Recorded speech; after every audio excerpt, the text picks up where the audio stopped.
Hey, everybody, it's Richard Ramos, and welcome to the Parent Whisperer podcast. Today will be our last session on the art of deception and how to win and maintain our influence with our children. I hope you've enjoyed this series, but most of all, that you've learned something, that you've been inspired, and that you've been instructed in a way that you can be more aware and paying more attention to the influence that social media, commercials, movies, magazines, music are having on your children. But I've said enough about those things. Now it's time for what is the solution? Well, the solution, if you haven't guessed already, it's parents on a mission. It's becoming a parent on a mission, or maybe you're already what I call a parent on a mission, and that really is the solution. So, if you were to say to me, okay, Richard, you convinced me, how do I become a parent on a mission? Well, there are several steps that we teach in it, but I just want to talk about the first four most important steps to that lay the groundwork and the foundation of what Parents on a Mission is all about. And the first step in this growth process to utilizing what I call our parental weapons of influence is to know yourself. Grow yourself, to know yourself, to grow yourself. A constant attitude or mindset of a lifelong journey of growth in your emotional maturity as a parent. Positive influential parenting is a lifelong journey of constant growth. That is the key. Our growth in our personal maturity, emotional maturity as a parent, that is the key to so many things in our relationship with our children. What we don't want to do is we don't want what I call flatlining. And what I mean by flatlining is in this journey, this lifelong journey of growing in our emotional maturity, if we're not constantly working on it, then we're going to flatline. And we don't want to do that. What we want is to just constantly be climbing in our emotional, mature growth. But the thing about it is, as we all know, growing old is automatic. I mean, you don't have to try to grow old, it just happens automatically. But growing up is not automatic. And the mistake a lot of parents make that I've learned is that we equate getting older with getting wiser and getting more mature, and that's just not true. Getting wiser and more mature takes work. It takes discipline. It's a mindset of always wanting to learn and grow. And the main thing that I'm saying right now is to learn to know yourself. And this mindset is important because we don't want to take our relationship and our influence with our children for granted. But if you flatline and you're not growing and you're not learning from your mistakes, because we're all going to make mistakes. I make mistakes. We all make mistakes. This is not about perfect parenting. It's about growing as a parent. And if we're growing, we're going to have a great connection and maintain our influence over our children. But if we're not growing, then, and sometimes kids outgrow their parents, and then they're no longer relevant in the life of their children. And then, as I was saying throughout the other two series or two podcasts that I did, then those other influential media people are having more of an impact on the heart and on the mind of your children than you are, and we don't want that. This is the key. Growth in our emotional maturity is the key to defeating your competition from the masters of deception. You don't need to be more controlling. You need to be more intentional and more relational. And that's what Parents on a Mission is all about. That's what it's built for. And In this process, the first one is I need to know me. And that's a whole lesson in itself. I'm not going to get into all the details right now, but that is the foundational step is to know myself. Number two is to understand the power of your thoughts. Very important. I don't think we really take the time to understand how important our thought life is, how important our mind is, how important our thinking is. There's a study that was done by psychologists, and it says that on average, people talk to themselves, they have an internal conversation 50,000 times a day. Man, that's a lot of self-talk. The thoughts that go in our minds about so many things all day long, every day. But the key to that study said 80% of those thoughts or that self-talk is negative. Imagine that. 80% of as we talking to ourselves is negative. Well, that's important to understand that because if I have a negative self-talk or thought life about me, because that's the main thing is how is my thinking about myself? Well, if it's negative most of the time, I'm going to have a negative relationship with myself and ultimately a negative relationship with my children, let alone other people. But here's the truth. All of my relationships flow from my relationship with myself. And so that's why my thought life is so important that I take control of that. And in Parents on a Mission, we teach parents how to take control of their thought life and not to underestimate it. And one of the ways what kind of thought life you have about yourself is to pay attention to your self-talk. If you're putting yourself down, if you don't know how to receive compliments, if you're always, saying negative things about yourself, that's telling you we need to work on our thought life. And then the third principle that we teach in this emotional growth is the power of our choices. Now, have you ever thought about where your choices come from? You ever thought about how is it that I come to a choice? Why do I choose to do that or choose not to do that? Why do I choose to say those things or why did I choose to go there, buy that? All of those things.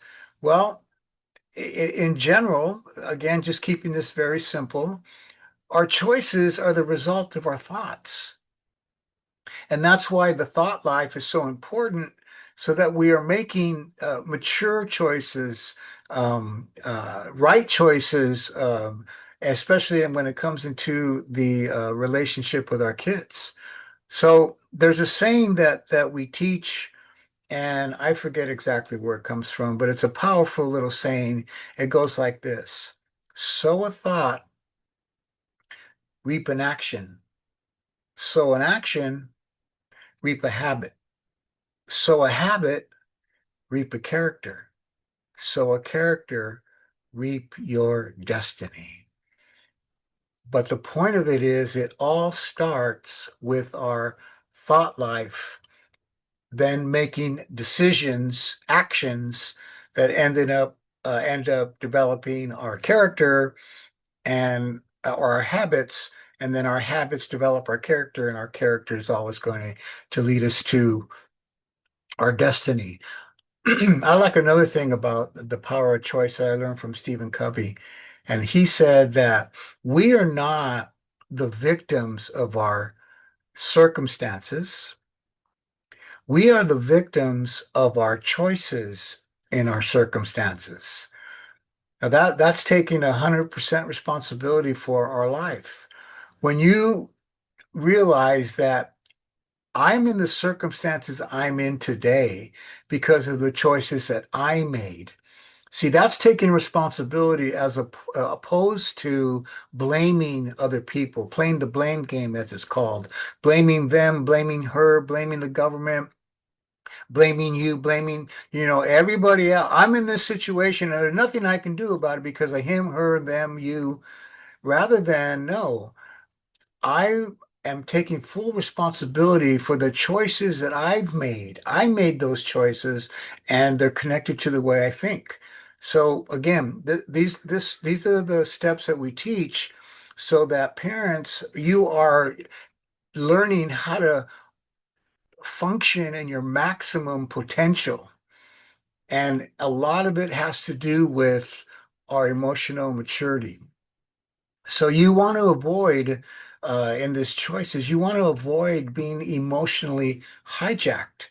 And that happens to a lot of people. But right now, I'm talking about overcoming and defeating the art of deception by our competition. I could say enemies, but our competition for the heart of our kids, for the mind of our kids, for ultimately the loyalty of our kids. And why would they choose to be more loyal to somebody else or something else other than their parents and the family and our values and things like that? Well, this is how it happens if we lose that connection simply because we are reacting in an immature way and we're not maintaining that connection and the relationship that we want with our children. And emotionally hijacked, a story that I heard, and this happens a lot of times. We react. There's a story about a very, very influential town, and the in that town, one of the things they did when their kids would graduate from high school, they would buy their child the new car. Imagine that. But that's the way it was. True story. And so this young man and his father, they went out to look for the car that he really wanted, and they found it. And so when the day of graduation came, his father handed him a gift wrapped Bible. Well, the young boy, he became so angry and so mad and so disappointed that he took that and he just threw it on the ground. And he was so upset with his father, he didn't talk to him. He went off to college and he never talked to him again. He didn't want anything to do with me. Well, it was the death of his father that brought him home. And so when he went home, he was going through his dad's things and he came across that Bible. And he opened it up, and inside the Bible was a check for the exact amount of the car that he picked out that he wanted. See, he got emotionally hijacked. He made an assumption. He made a choice and by the thinking that he had. Where's my car? Oh my God, I can't believe you did, whatever went on in his mind. But look what it cost him. Imagine the heartache and the grief of his father and the choice that he made. I don't want to talk to you anymore. I can't believe you did that to me. A victim mentality. And so that's what I call being emotionally hijacked, and we don't want that. We want to know ourselves to grow ourselves. We want to understand the power of our thoughts and our thinking about ourselves that leads to the power of our choices. And the final step in this four-step process is the power of forgiveness. Now, this is a big topic and a big subject, and so I'm not going to go too much into depth, but just to simply say a couple of things. I understand, things happen in life and um, we can hang on to those things and our resentment and our bitterness. But I ask you a couple of questions about that. Number one is why would you want to give your power away to somebody else? Because that's exactly what we're doing. When we hang on to what he did, what they did, what happened in the past, and we hang on to it, And we say to ourselves, well, I can't forgive them. First of all, they were in the wrong, not me. And if I forgive them, then I'm kind of letting them get away with it. No, they're already getting away with it because you're hanging on to it.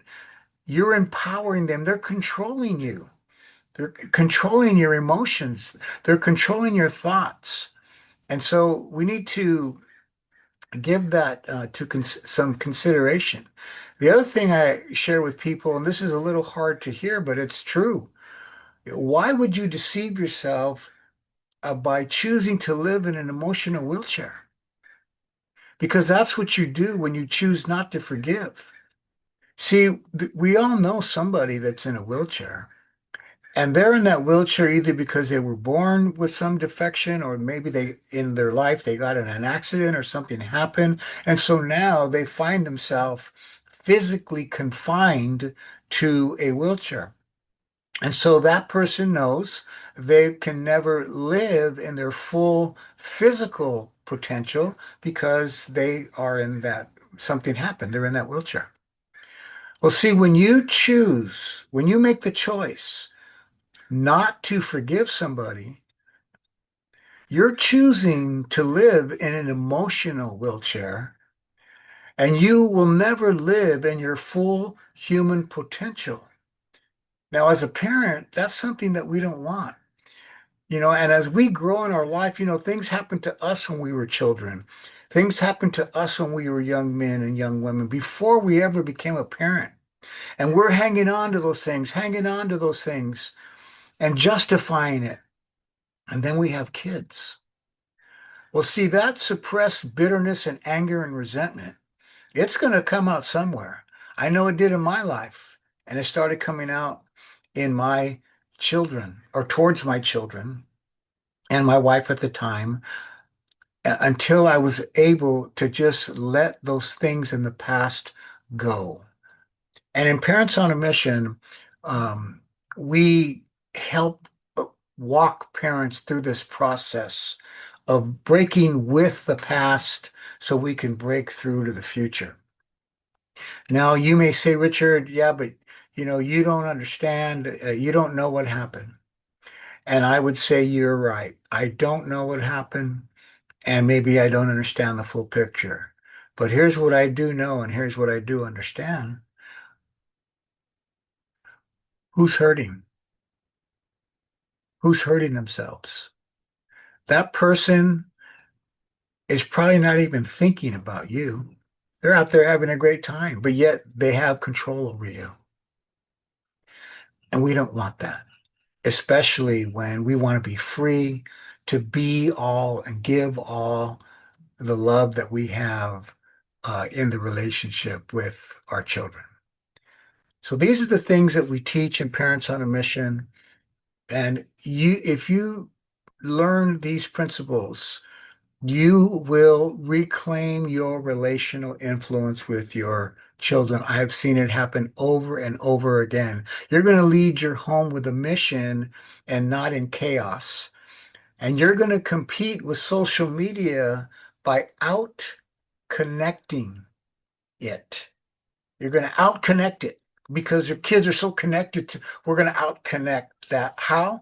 By learning through these principles of personal, growing in our personal maturity and other things that we teach in Parents on a Mission. And what you're learning in Parents on a Mission, this is a strategy that you can apply anywhere at any time uh, to give you back, if you've lost it, that connection and influence with your kids. You'll be more emotionally present, more relationally relevant, more emotionally consistent. Now, Parents on a Mission is not necessarily what I'm talking to you about is not necessarily parenting advice as much as it is leadership training. That's really what Parents on a Mission is. It's a parent leadership program for parents who want a healthy and a happy relationship with your kids. Now, how do you learn all this stuff? And remember, I've just given you one part of it. There's so much more to learn. Well, there's two ways you can go about this. Number one is you can buy my book. I think you could see it behind me there. where it says Parents on a Mission. That's one book. The other book, The Art of Step Parenting, if you're a step parent, you can buy the book. The book's available on Amazon. Those books are available on my website, richardrramos.com. If you like to read, that's why I wrote the book, because maybe the Parents on a Mission classes that we do around the country in different cities and different states, well, there may not be a class in your city. So I wrote the book so that people could have access to the information and you could read it on your own. The other way that you can get the full instruction from the Parents on a Mission classes that I teach is by enrolling in the POM online course. Now that course is 15 different videos, short videos. You'll have lifetime access. You can watch them with other people, and it will give you a framework of clarity and confidence and connection. And the course is only $97. You go to my website, go to the tab that says course, click on it, and you can join and watch those videos at your leisure anytime you want. I don't think any of them are longer than 15 minutes or 15 different videos. They're anywhere from 12 to 15, maybe a little more than 15 minutes, but they're not really long. And I'll walk you through everything about the proper use of authority, the proper use of discipline, how to reconcile broken relationships, how to raise citizens that are positive contributors to the community. And one of the most important lessons in there is how to win the loyalty of your children. And here's the thing. If you are not fully satisfied with the course, with those videos, I offer you 100% money back guarantee, no questions asked. So if you're tired of competing with your child's phone for influence and you're ready to lead your family with clarity instead of chaos, I invite you to go to my website, richardrramos.com, and either buy the book or click on the courses tab at the top of the website and join that online course and be on your way in growing in this overcoming and competing, growing in your own emotional maturity so that you can compete with and defeat and overcome the masters of the art of deception that I talked about. Thank you for listening to the Parent Whisperer podcast. I would ask you, please, if you'd be willing to like this video, like this podcast, subscribe to this podcast, and write a review. That's those three things, liking, subscribing, and reviewing.